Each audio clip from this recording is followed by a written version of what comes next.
जय हिंद प्यारे साथियों, कैसे हैं आप सब। उम्मीद है कि आप सब स्वस्थ मस्त जिंदाबाद और ज़बरदस्त होंगे और अपनी पढ़ाई में भी व्यस्त होंगे, है ना।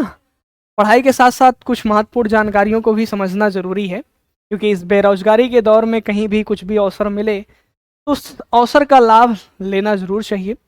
ऐसे ही ईसीसी एजुकेटर की भर्ती जो बेसिक शिक्षा विभाग से है, उसके लिए कुछ भर्तियाँ निकल कर आ रही हैं। इस विषय में हम लोग समझेंगे क्या योग्यता है और इसका मानदेय कितना होगा, सिलेक्शन की प्रक्रिया क्या होगी और आवेदन की तिथि क्या है। सभी मुद्दों पे हम बात करने वाले हैं। तो सबसे पहले ये समझना ये जरूरी है कि ये जो भर्ती निकल कर आई है ये किस जिले के लिए आई है, क्योंकि ईसीसी एजुकेटर का जो वैकेंसी आती है वो जरूरी नहीं है कि एक ही साथ पूरे प्रदेश के लिए आए। पूरे प्रदेश के लिए एक ही साथ नहीं आती है, अलग अलग जिलों के लिए अलग अलग समय पर आती है। तो अभी के लिए जो निकल कर आई है, अभी के लिए जो निकल कर आई है ये आपका संत रविदास नगर, यानी कि अभी आपको भी पता होगा कि हाल ही में ये नाम चेंज किया गया है, भदोही जिले का नाम संत रविदास नगर कर दिया गया है। तो ये जो ईसीसी एजुकेटर की भर्ती आई है ये भदोही जिले यानी कि संत रविदास नगर जो आपका जिला है उसके लिए निकल कर आई है। उसको हम लोग आइए समझते हैं कि क्या कैसे इसमें होने वाला है, कितने पद हैं, क्या चीज़ें हैं। कुल रिक्तियाँ की बात किया जाए तो इसमें जो कुल पद हैं आपके वो कितने हैं, टोटल 70 पद हैं।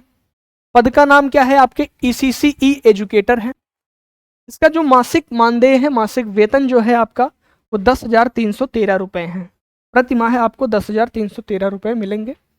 इसकी आवेदन की अंतिम तिथि जो है आपका वो 7 अगस्त 2026 है। इस तिथि तक आप इसका आवेदन कर सकते हैं। ठीक है, चलिए आगे समझते हैं।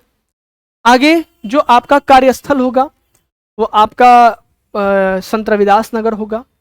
संत रविदास नगर में जब लिस्ट जारी होगी तो आपको जो कॉलेज मिलेगा, कॉलेज कैसे मिलता है, इसमें आपका जो लिस्ट जारी होगी लिस्ट के अकॉर्डिंग आपको कॉलेज जो है आपका जो रैंक होगा उस रैंक के हिसाब से आपको बुलाया जाता है और आपसे पूछा जाता है कि आप कहाँ पे कॉलेज यानी कि स्कूल लेना चाहते हैं।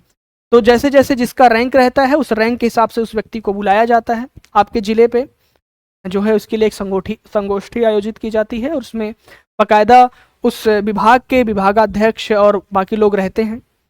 तो नंबर के हिसाब से आपको बुलाया जाएगा। जैसे 70 पद हैं तो 1 से लेकर 70 तक लिस्ट जारी होगी, तो जिसका नाम पहले पे होगा उसको पहले बुलाया जाएगा। हाँ, एक ही दिन सबको बुलाया जाता है, मतलब एक ही दिन होता है कि आपको कॉलेज अब मिलेगा यानी कि स्कूल आपको अलॉट किया जाएगा, तो उस दिन आपको बुलाया जाएगा और आपको नंबर के अकॉर्डिंग आपको चूज करना रहेगा कि आप कहाँ पे लेना चाहते हैं।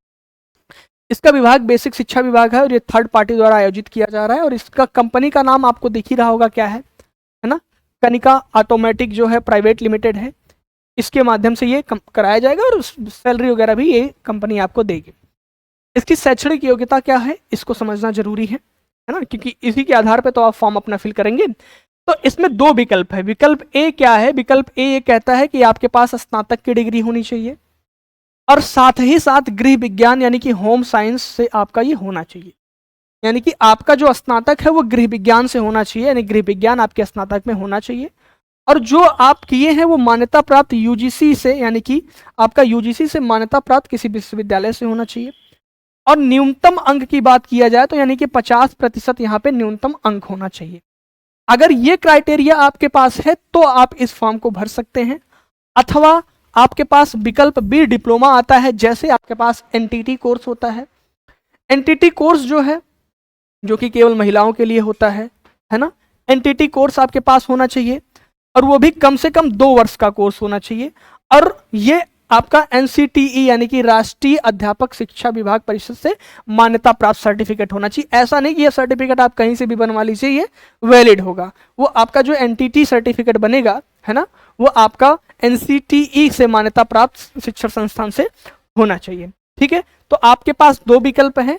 विकल्प ए स्नातक होना चाहिए और वो भी होम साइंस के साथ होना चाहिए, यूजीसी से मान्यता प्राप्त किसी विश्वविद्यालय से होना चाहिए, 50% अंक के साथ आप उत्तीर्ण हो। विकल्प बी ये कहता है कि आपके पास एनटीटी होना चाहिए और 2 वर्ष का वो होना चाहिए और एनसीटीई से मान्यता प्राप्त जगह से ये होना चाहिए। ठीक है, अब इसकी आयु सीमा की अगर बात किया जाए तो इसमें जो आयु सीमा निर्धारित ये किया गया है कि न्यूनतम आयु आपकी जो होनी चाहिए वो 21 वर्ष होनी चाहिए, अधिकतम आयु आपकी 40 वर्ष होनी चाहिए।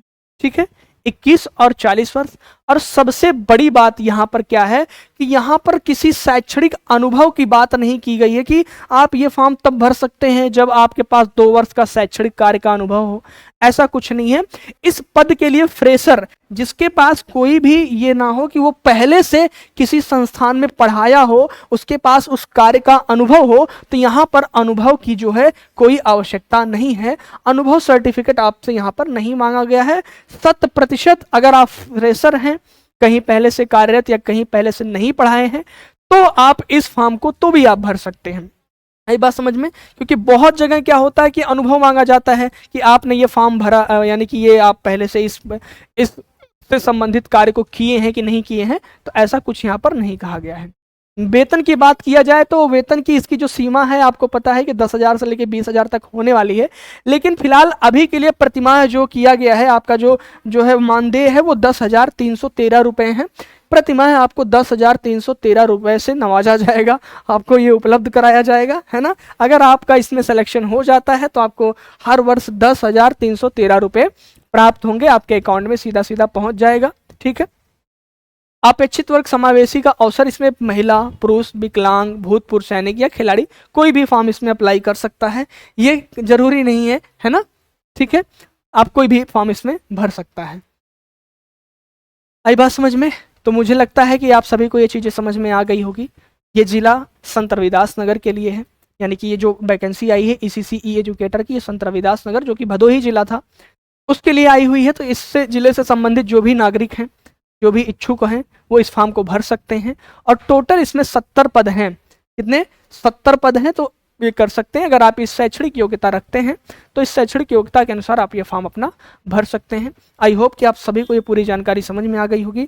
मैं देखता हूँ कि बहुत सारे लोगों का कमेंट आता है कि सर ये फॉर्म कहाँ से भरें, तो इस फॉर्म का अभी मैं लिंक आपको उपलब्ध करा दूंगा। कमेंट बॉक्स में मैं लिंक को पिन कर दूंगा, उस कमेंट बॉक्स में जाएंगे आप, वहाँ पे लिंक मिलेगा, आप उस पर क्लिक करके आप वहाँ से भी अपना ये फॉर्म भर सकते हैं। जो भी इच्छुक हैं अपना ये फॉर्म भर सकते हैं। आई होप कि आप सभी को जानकारी पसंद आई होगी, अच्छा लगा होगा। और अगर आप चैनल पे नए होंगे तो उम्मीद है कि आप चैनल को सब्सक्राइब जरूर करेंगे और वीडियो को लाइक करेंगे और अपनी प्रतिक्रिया भी जरूर दर्ज करिएगा कि ये जो नोटिफिकेशन के माध्यम से आपको जानकारी उपलब्ध कराई जा रही है ये आप सबके लिए कितना कारगर सिद्ध होती है। बाकी मिलते हैं नेक्स्ट सेशन में, तब तक के लिए जय हिंद, जय भारत, स्वस्थ रहें, मस्त रहें।